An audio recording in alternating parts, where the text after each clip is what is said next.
kematian ibu itu sangat tinggi. Setelah diintervensi, semua persalinan harus lahir di rumah sakit. Jumlah ibu hamil yang mati sangat-sangat turun, rendah jadinya.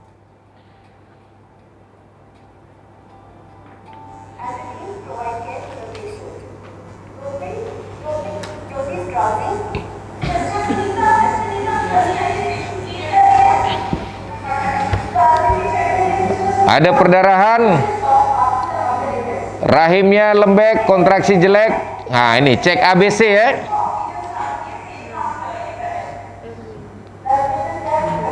Ini keadaan vital sign-nya, pucat, tensi, shock ini ya berarti ya.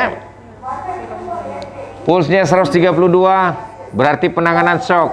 Pasang infus 2 line. Nah, pasang infus.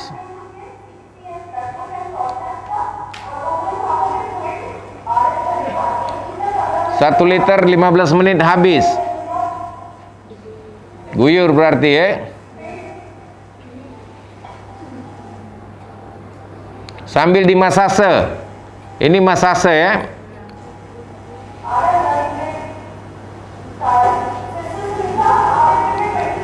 (20 unit international unit oksitosin berarti 2 ampul ya.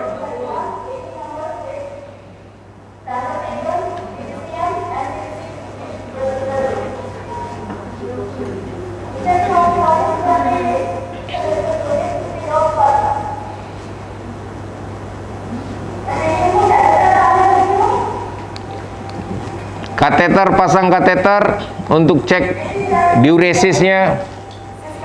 Naik, sistolnya naik.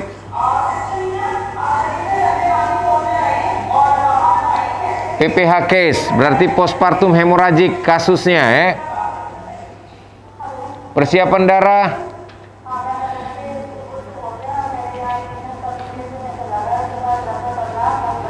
Ini persiapan darah.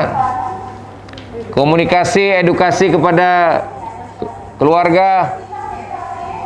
Kemudian cek apakah terjadi ruptur, trauma. Ini cek trauma karena perdarahan masih ada. Eksplorasi serviks dan perineum.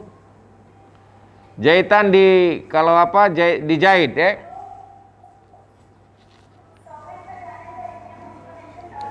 Tidak ada masalah katanya. Cek plasenta lengkap atau tidak? Plasenta lengkap katanya. Uterus masih kontraksi tidak baik. Pemberian misoprostol 4 tablet per sublingual kasih masuk.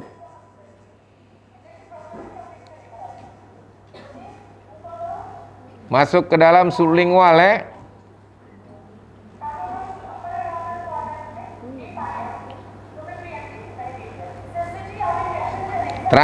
Transamin itu perdarahan masih terus berlanjut. Kompresi bimanual.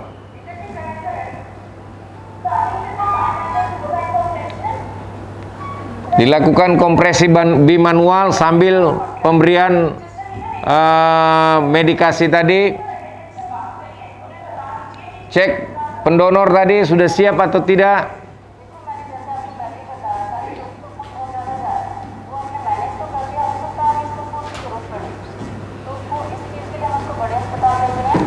Dirujuk pasiennya ke rumah sakit yang lebih baik fasilitasnya. Dicatat pencatatan ya. Apa yang dilakukan harus dicatat. Apa yang dicatat itu harus dilakukan.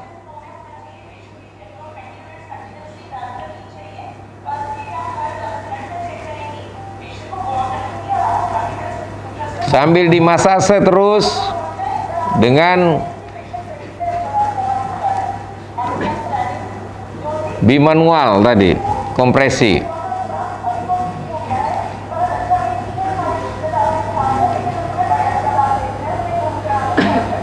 pemberian transfusi darah direncanakan.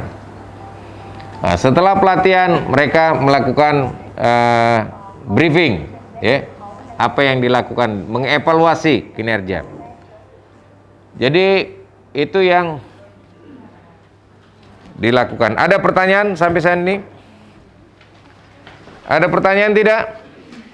Ya, silakan. Tadi dokter ada bilang kalau tensi tinggi jangan di PT. Kadang kita di puskesmas tuh dok, pasien memang dia ANC pernah dikasih tahu kalau langsung ke rumah sakit kamu melahirkan dok, tapi pasien tidak mau, langsung dia pergi ke puskesmas, tensinya 70 dok. 170 per? Ya, per 100. Dia sudah kesakitan sekali dokter. Pengeluaran lendir darah banyak? Iya, sudah banyak dok, baru dia sudah tidak tahan lagi untuk ini buang air besar. Tanda-tanda kala 2 ada? Sudah ada dok. Ada kala 2, perineum menonjol, anus terbuka. Ya, tetap pemberian anti kejangnya dulu. Jangan sampai nanti kalian tolong dia kejang. Tetap itu harus dilakukan. Walaupun dia sudah kelihatan di situ udah kala 2, udah kelihatan kepalanya, jangan pimpin dulu. Apa yang diberikan? Yang diberikan adalah MgSO4. Kalau tidak ada MgSO4, nifedipin pun bisa lah. Jangan sublingual, oral. Kemudian sambil menunggu, ya pasang infus lah. Jangan sampai dia kejang tiba-tiba, kita nggak bisa bikin apa-apa lagi. Ya, pasang infus, jangan lakukan perangsangan, tunggu saja. Kalau dia mau lahir kok itu, percaya sama saya. Ya, tetapi kalau protokolnya, SOP-nya harus pencegahan kejang lebih dahulu. Jangan sampai terjadi. Cek proteinuria ada nggak? Jangan sampai dia hipertensi kronis saja. Kalau 170 per 100 dengan protein uri plus 2, ya jelas, atau plus 1 saja, itu sudah mengalami yang preeklamsia namanya. Oke? Nah, jadi tekniknya harus cegah dulu, jangan sampai terjadi kejang. Kalau kejang, itu kita tidak bisa prediksi. Kalau pecah pembuluh darah otak, ya kalau dia cepat sampai dioperasi di RSUD, ya syukur, alhamdulillah. Karena sekarang kan kita ada spesialis bedah saraf di sini. Ya, kira-kira begitu jawab. Lagi dokter. Apa itu lagi? Tidak apa-apa. Dia dengan G6, P3A2 dokter. Datang dengan pembukaan sudah lengkap dok. Dibilang pernah USG, tidak tahu sama dokter siapa, dibilang bisa melahirkan normal di puskesmas dok. Dia datang, dia lahir, tidak ada pendarahan dok. Habis 2 jam postpartum, nggak lama, 4 jam dia darah banyak sekali dok dari underpadnya. Kita lakukan eksplorasi dok. Eksplorasi cari penyebabnya. Penyebabnya tidak ada, robekan juga sudah bagus dok, tidak ada. Kita tidak dijahit? Iya dok. Dijahit tidak? Iya. Kita telusur di dalam juga tidak ada sisa plasenta yang tertinggal dokter.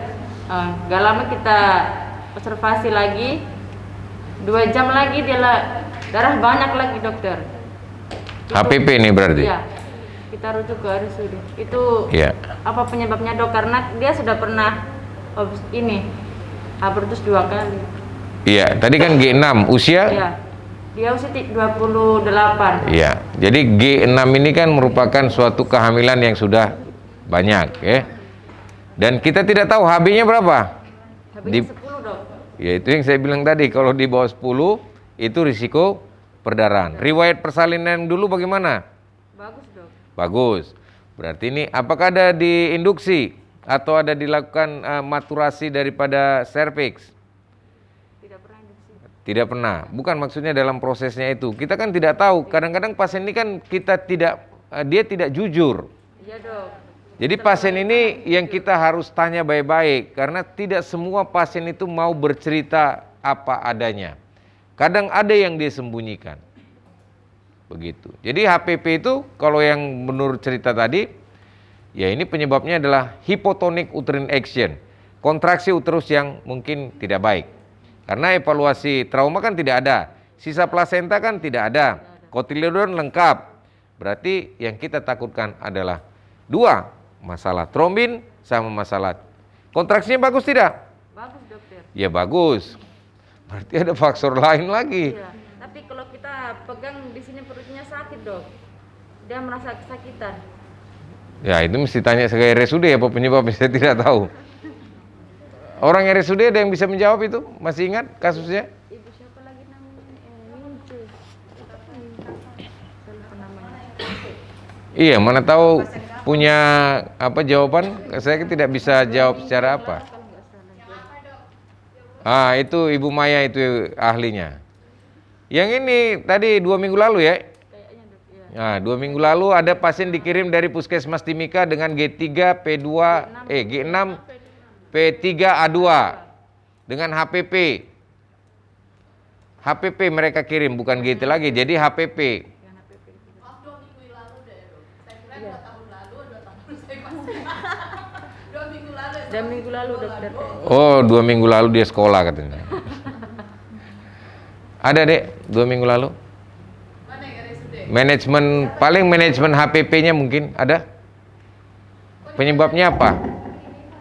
Oh Univas dok. Soalnya orang PK aku Univas B. Ah, itu dia. Iya, jadi biasanya kita cari tahu penyebabnya faktor kontraksinya atau ada faktor bekuan darah atau memang dia HB-nya rendah. HB 10 ini kapan? 3 bulan lalu, 4 bulan lalu atau pada saat bulan 1? Dia baru melahirkan, ya bisa saja sudah turun lagi HB-nya. Itu di bawah 10 itu HB-nya kemungkinan, ya. Jadi faktor risiko di bawah 10 HB itu risiko perdarahan. Oke? Ada lagi? Ya, silakan Kakak. Belum banyak mantap. Terima kasih ya. Kenalkan, nama saya Dian Siti Nurabia. Saya bertugas di Puskesmas Timika. Ini mungkin sering saja dok, karena banyak pasien kayak nanyakan apa gitu. Jadi ya HP itu HP. pengalaman aja ya. Jadi ibu ini mengatakan, Ibu bidan, kenapa kalau saya hiperemesis